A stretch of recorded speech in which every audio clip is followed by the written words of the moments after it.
Update. My 25 female best friend 24 male proposed to me. I'm confused and mortified. Where can we go from here? Original post. Frankly, I'm still in shock that this happened, so this might be all over the place. Bear with me. All fake names, etc., etc. Jordan and I met in university 2 years ago. We both started at the same time, and because of our ages, we were both considered mature students. We quickly became firm friends as we shared a dorm, and we joke around together about us being old enough to be considered mature in our early 20s. We weren't on the same course, but given we lived together, we would hang out pretty much all the time whenever we didn't have a lecture. We joined a bunch of societies together, went drinking every weekend together, etc., etc. It was a pretty sweet gig because it meant we were at least never alone. Obviously, we made other friends, both alone and together, but we were always each other's number one at the end of the day. At the moment, we're on spring holidays for Easter. And while we haven't hung out constantly, we decided to make plans to visit each other's hometowns because we're from very starkly different places. Today, we went to mine, a big city central. This morning, we went there and were wandering down the streets, doing some sightseeing because he's never been. There's typically a lot of street sellers here, trying to sell you everything from hot dogs to fluffy Pokemon hats. I decided I wanted to get a caricature done. I've never had one, and I thought it would be funny to get and hang over my bed when we got back for term.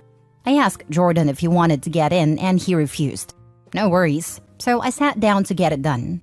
They don't take very long, 5 to 10-ish minutes, so I stayed. Looked straight forward at the artist the entire time. He finished the caricature. I loved it. So obviously I turned to show it properly to Jordan. When I turned though, I literally don't even know what to say. He's down on one knee, holding up a ring box. I don't even really know what he said, if he did a whole proposal speech thing, because I was so confused. I was barely paying attention. Remember again, this is a super busy tourist city, so this has drawn a mini crowd now, coming over to cheer us on. I couldn't help but burst into laughter. To be honest, I thought this was some kind of odd prank type thing. We never have been prankster types or whatever, but I couldn't come up with a reasonable explanation. So I just laughed and laughed and laughed, until I looked at Jordan and he looked genuinely heartbroken. So obviously I asked him something along the lines of, "You're not being serious." This is the only thing I remember him saying. He shut the box, stood up, shrugged and said, "I guess not anymore," and walked off. This left me standing pretty awkwardly in this gathered crowd of people, a lot of whom were giving me dirty looks, which made me incredibly uncomfortable. The plan was to meet back up a hotel that we had booked rooms next door to one another. So I figured that's where he's going and head back that way. But he's not there, so I wait and he still doesn't return. I text him out of concern. This was at 1:15 p.m. It's currently 6:20 p.m. as I'm writing this, just asking if he's okay. He responds with a long message back, which I would post because it's an odd read, but I won't out of respect for his privacy, in which he basically accuses me of leading him on, asking why I didn't break up with him sooner, saying I had publicly humiliated him and that he thought I loved him the same way, and that I felt our relationship was strong enough to consider taking the next step. Now, this is completely out of left field.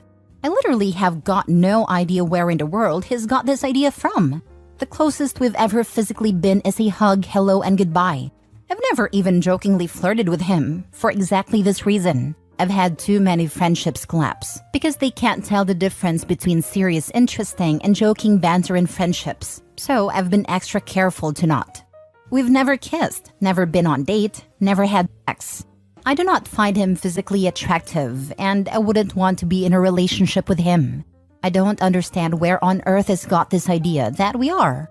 This isn't something he's ever brought up before this, and I'm genuinely bewildered. He hasn't returned to the hotel yet. I periodically knock to check, and have been listening out for him walking up the hallway or anything. Nothing. I haven't responded to his long paragraph, because honestly, I don't know how to. I'm just so stunned and taken aback that I genuinely have no idea where to go from here or what to do.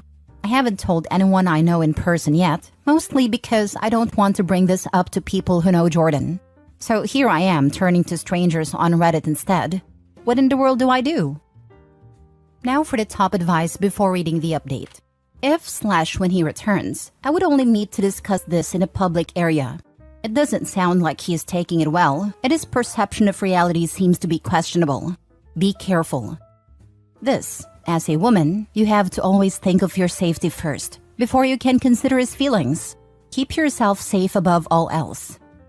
I hope they aren't still sharing a dorm like she mentioned in her post.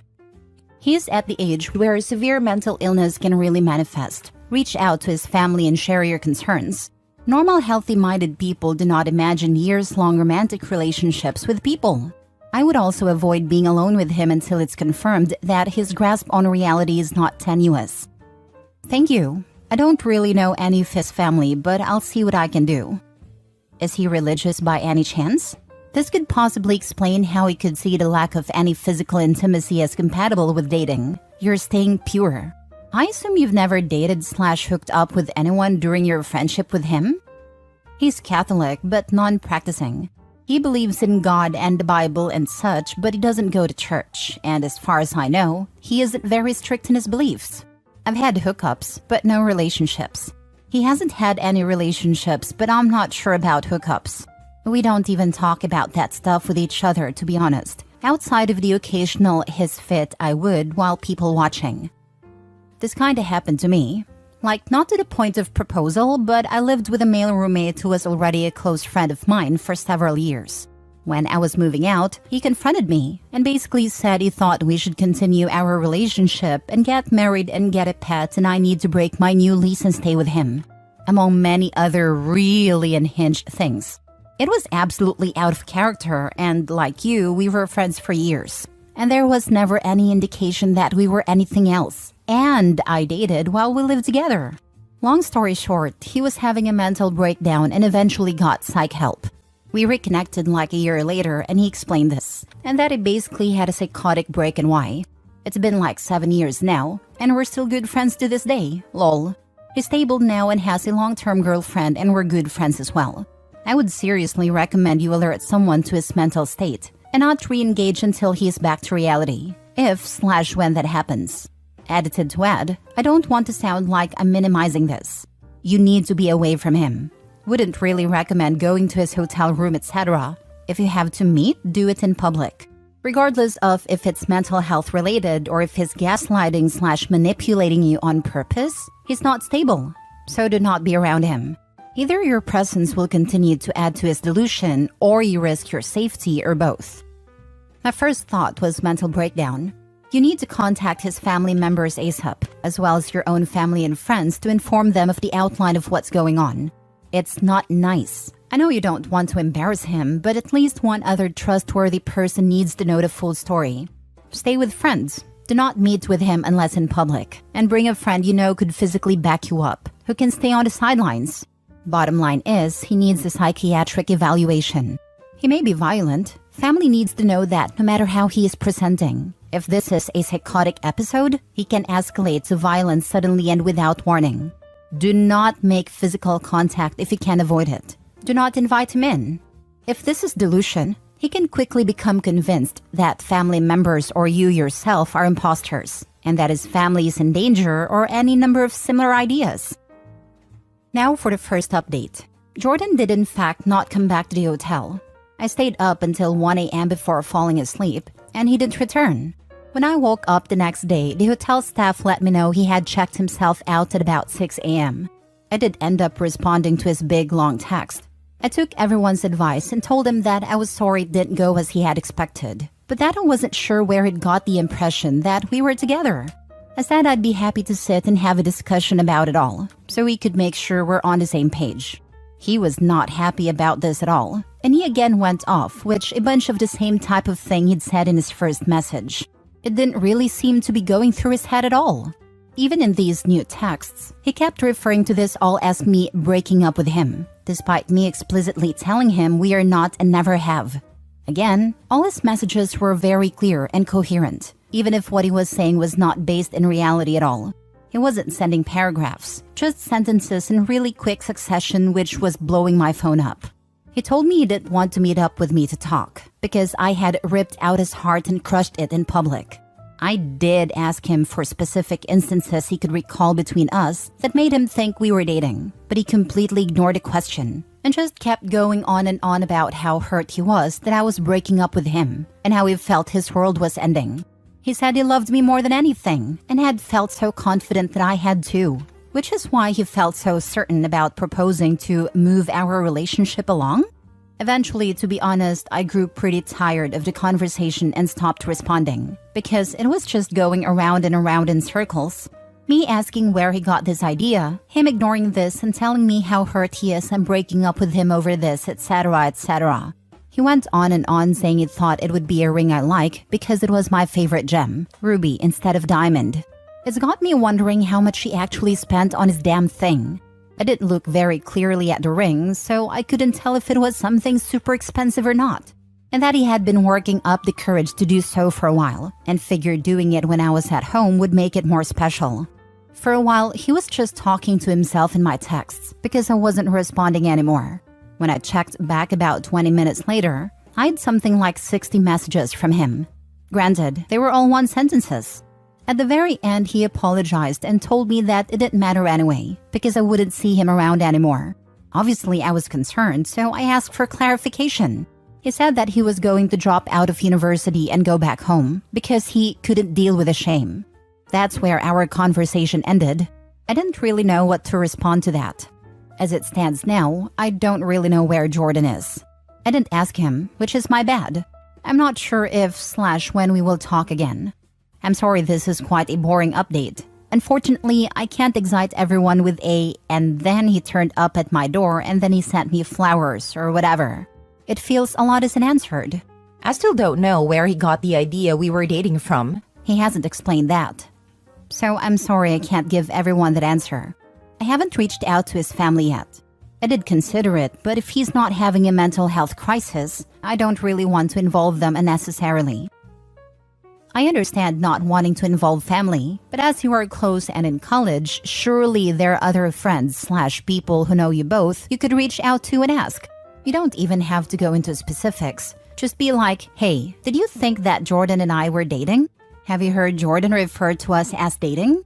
Get a sense of whether this is something ongoing and he's just a regular weirdo, or if this is something concerning that should be brought up with family or mental health professionals at your school. We do share some mutual friends. I haven't really considered reaching out to them, but I'll definitely think about doing so. I feel like someone would have told me if he had been saying that to them though, but obviously I'm not certain. I haven't told anyone in real life about it, not even my parents. Just been keeping under the near total anonymity of Reddit, but I can definitely see why it may be important to do this. I would recommend telling your parents, just in case anything else were to happen. Second update. So adding on, a lot of people said I should ask our mutual friends if he's ever brought this up before, ever suggested we were dating, etc. All of the people I've asked, granted it was only 5, said that they've not got a clue, and he's never mentioned it before now. I don't know then if this is something that he's newly started thinking or if it's been something long-term, etc. Either way, in addition, I've also screenshotted all of his texts and such, just in case. Reading back on them, not with a slightly less confused mindset, they read pretty manic. Still haven't heard back from his mom just yet. Last story. My boyfriend proposed and now I don't want to marry him anymore. I know this might seem stupid and ungrateful, but honestly, I am too upset to even care. 2 days ago, my boyfriend proposed to me at a McDonald's near our house. He got on his knees in the middle of us eating and asked if I wanted to marry him with a silver ring. Some people were looking at me with happy faces and others with looks of pity and disgust. That is how I felt in that moment. I didn't say anything. I literally just sobbed and nodded my head because I didn't want to embarrass him. The reason I am mad over his wave proposal was because 1, we don't talk about him proposing every day, but we probably talk about it twice a month with him usually bringing it up. I told him I wanted my mom, dad, and my sister to be there if it was possible, and for it to be in a romantic setting. 2, I hate silver jewelry.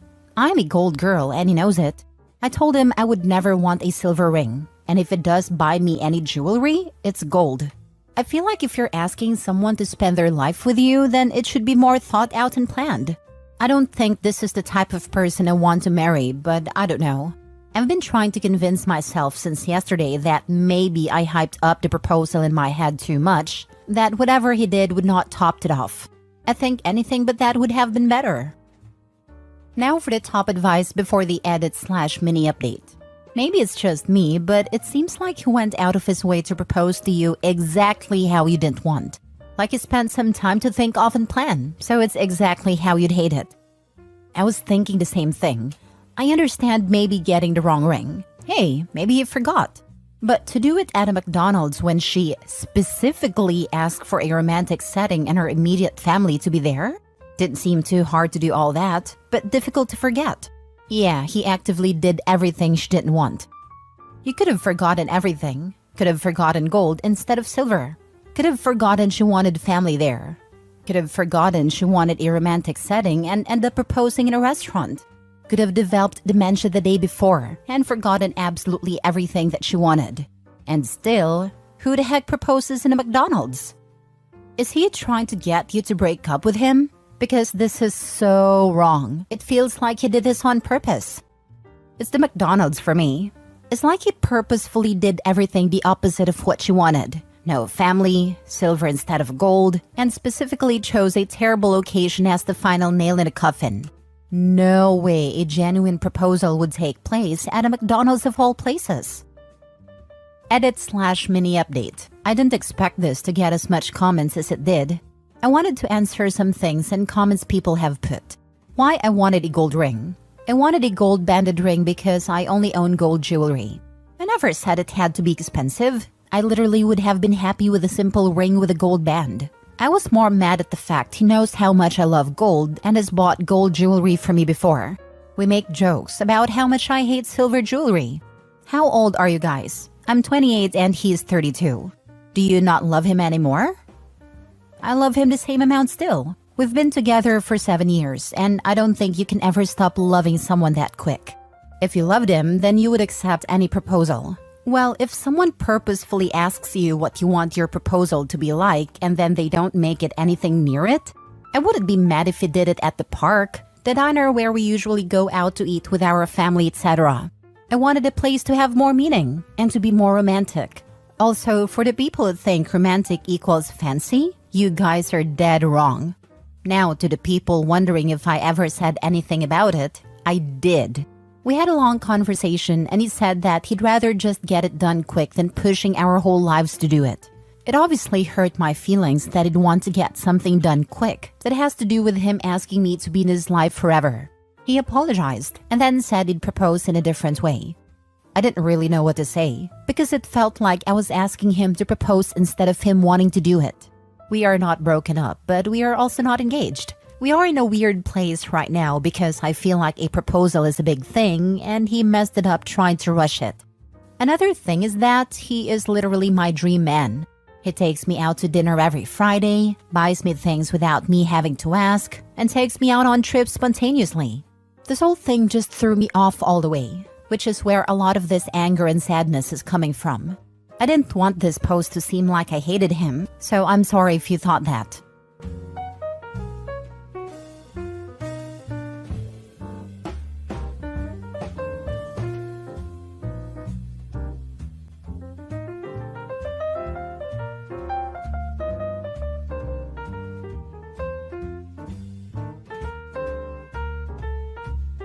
Bridezilla ruins her own wedding. Demands bridal party pay her cancelled wedding. Plus updates. So, my friend Dana, female 29, was supposed to be getting married this past Sunday, January 14th. The wedding got cancelled and things had gotten very crazy. Dana was getting married to Josh, male 32. She was still in college with me and asked a few friends from college, myself included, to be her bridal party. Now, from the start, this wedding has been a disaster. I'm going to just point out a few of the crazy stuff we dealt with. 1. She refused to invite my best friend, who she's supposedly good friends with, because she thinks we're lesbian lovers. We're not. 2. She had us go to the dress fitting, and then demanded each of us pay $2,000 each for our dresses. Apparently, she had a specific style she wanted. I can afford it, but I won't buy a $2K dress for one event. Some of the girls at the bridal party don't have that flexibility with money. 3. Apparently, Josh couldn't invite any single females that were not blood relatives of him. So if he had any female friends, they were axed. 4. One of the girls at the bridal party doesn't drink because of her religion.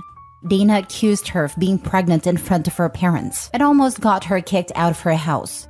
She was not pregnant, and she dropped from the bridal party. She was a class act though, and never bad-talked Dana. Just said she couldn't make it. We found out about it pretty much on the day of the wedding. 5. She tried to make us cancel our holidays with our families to instead go with her to a destination bachelorette party. I work full-time even during holidays, so I told her that was not happening. More of the bridesmaids said similar things and she dropped it. That's just 5 things of countless drama this wedding was having before the day. Now, the meat of the story comes on the wedding day. The day started horrible. Dana was having a meltdown because apparently the flower girl had to cancel because she has chickenpox. She was threatening to sue the mother unless she brought the sick 3-year-old to the wedding. Josh apparently was able to calm her down from this starter outburst, and we began preparations. The whole day she had constant outbursts. She made people cry, like wedding staff and bridesmaids. The maid of honor deserves a medal for the amount of diplomacy and BS control she had to do. I, for the most part, took the easy route and decided to work outside a bridal suite, like checking flowers, making sure food was okay. Basically any excuse not to be around bride. Eventually, I had my makeup and hair done. Then the bride asked for a little bit of time alone to decompress from the stress. We didn't even fight it. You could not see a group of women run faster away. Wedding was starting in 30 minutes, so we figured she would be fine alone for that little. I spent those 30 minutes just sitting in the chapel with my phone. It had to be about 5 minutes before the start of the wedding when maid of honor came over to tell me the wedding was canceled. I asked her what happened, and she said Dana was having a quickie with Josh's uncle in the room. Josh caught them. I just stared at the maid of honor with my mouth pretty much about to reach the floor. She told me to run, and that she was trying to get as many people out before things exploded. So I quickly got my purse, gathered the 2 bridesmaids that were carpooling with me, and we left like the devil was after us. I checked with the other bridesmaid and all had escaped. That night, I called the maid of honor to check what happened and the tea was bad. Apparently, and rightfully, Josh called off the wedding, called her a few names, told off his uncle, and has since left with his mates to, I hope, have the biggest single man party ever. I feel so bad for him. He's an absolute gem of a man. He apparently also told Dana and her parents that she will be paying the cancellation fees. And according to maid of honor, Dana's father told her in front of everyone that she was paying it on her own for being a slut. I thought that was the end of it. I made a choice to separate myself from this mess. Until I got a call from Dana not even an hour ago, demanding $5,000 to help pay her cancellation fees. According to Dana, it was our duty as the bridal party to pay her cancellation fees. I obviously told her no, and that she might as well lose my number. I am never speaking to this woman again. This has been pretty much the reaction of all bridesmaids in the maid of honor. By the way, maid of honor, Josh's older sister. Now for the top comments before reading the updates. Hold up, back up. This is a whole high tea serving right here. I have heard sex is good to unstress, but this is a whole other level.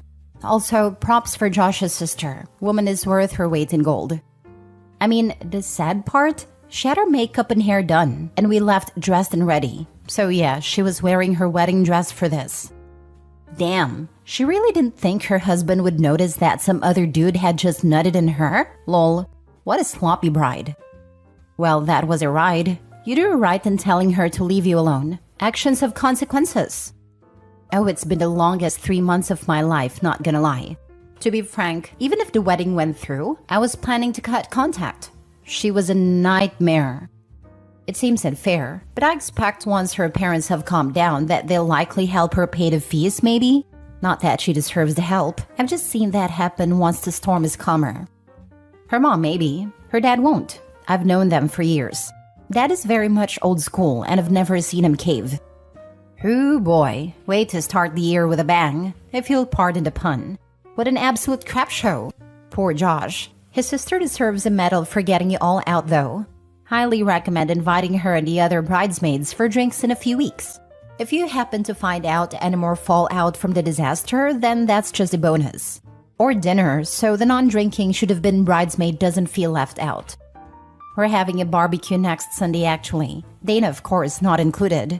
Maid of honor is new to the group, but we absolutely want to keep in touch with her. That's great, and maybe along the way you gals can lead Josh in the direction of a worthy girl. Not gonna lie, pretty sure half the bridal party would offer themselves as tribute. He's a good-looking guy. I don't know him that well, but we've had drinks a few times. He'll find a girl when he's ready in his nap. Small update 6 days later. Hey guys, I know a lot of people want to know what happened. After talking to Josh yesterday, he asked me to only say that he's okay, figuring things out and moving on. We're going to stay friends with him and his sister. Dana was told that no one in the group wants to interact with her, and since then it's been mostly radio silence. I can't share more about Josh's future plans as he asked me not to. He did have a good laugh at some of the comments I showed him and appreciates the support. The one detail I did get corrected on for those curious was about his uncle.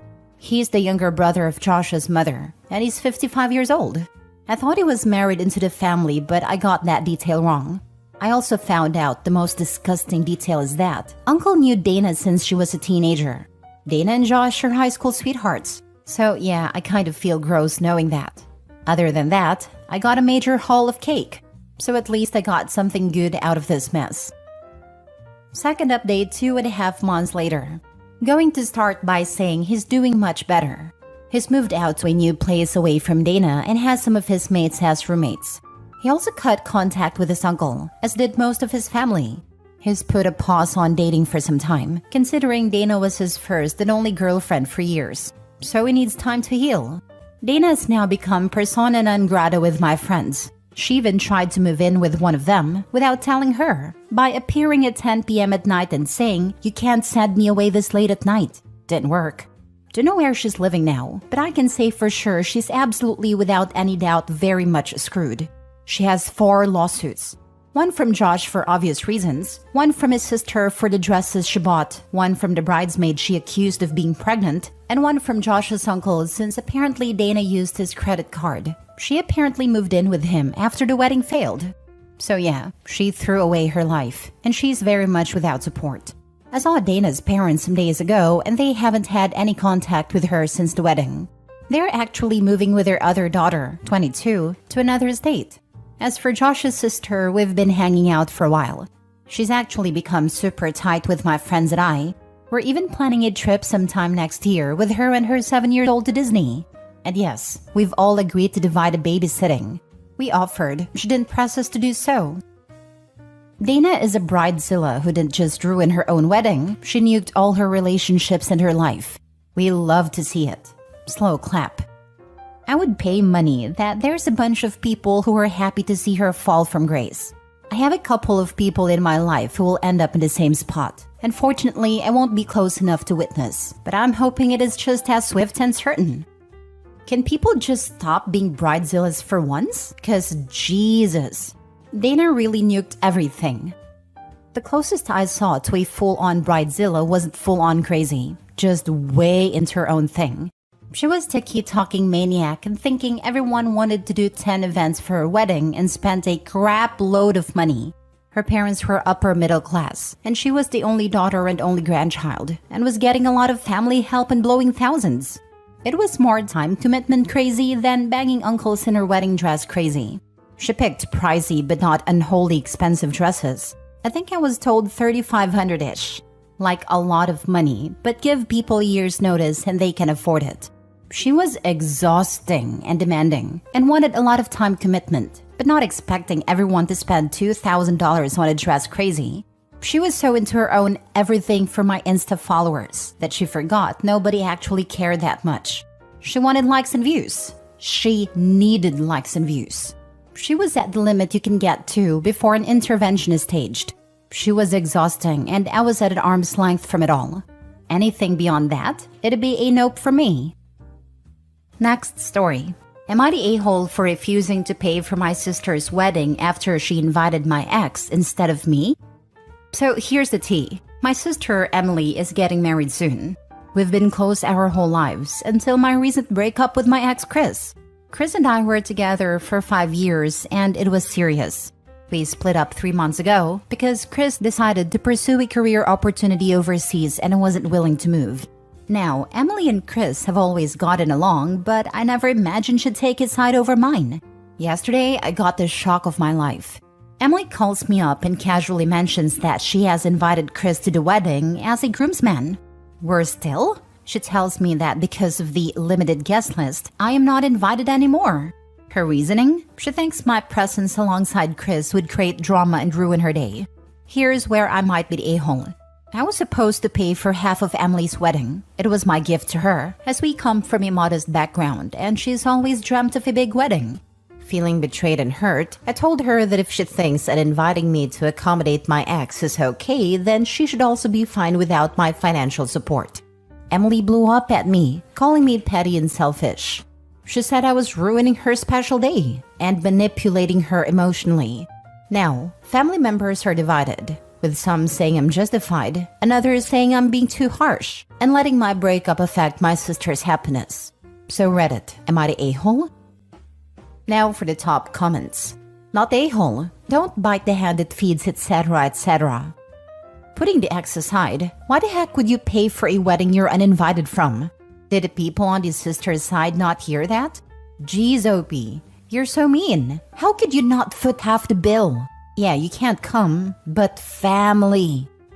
I agree. She should tell her sister if she's swapping her for Chris, Chris should pay. Problem solved. His new overseas gig should pay well, no? This. I'm sure your sister's best new buddy will be happy to cover half of the costs for the wedding, since he's such an important part of her life. In fact, who are you, OP, to stand in the way of his chance to step up and really make her day oh so special with his very own checkbook? Seriously, the absolute nerve of some people never ceases to amaze me. If your ex was any kind of a decent person, he would have refused the offer to be a groomsman once he learned that your selfish and entitled sister decided his participation meant you weren't allowed to attend her wedding.